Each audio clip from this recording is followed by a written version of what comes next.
Hello, friends. Today we're continuing our exploration of the book of Genesis, moving into chapter 2, verses 1 through 10. Let's delve into this inspiring scripture together. Thus the heavens and the earth were completed in all their vast array. This perfectly sums up the act of creation we explored in chapter 1. Stating that the heavens and the earth were completed in their vast array. Imagine you've just finished a difficult puzzle set, each piece carefully placed. The feeling of satisfaction you get when everything's in place, that's a small taste of what God must have felt when His creation was completed. Verse 2 introduces us to a very important concept, the Sabbath. After 6 days of work, God rested on the seventh day. Think of it as after a long week of work.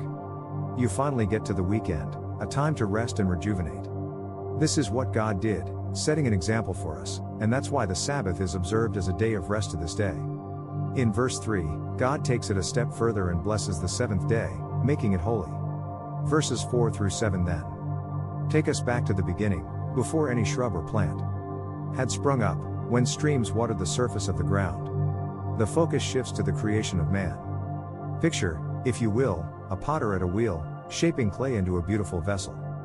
God, our divine potter, formed man from the dust of the ground and breathed life into him, setting us apart from all other creatures. In verse 8, we learn of the garden God planted in the east, in Eden, and how He placed the man there. Imagine being placed in a beautiful garden, full of vibrant plants and blossoming flowers, a perfect home crafted just for you. That's what God did for man, creating a perfect environment for him. Verses 9 and 10 describe the bounty of the garden.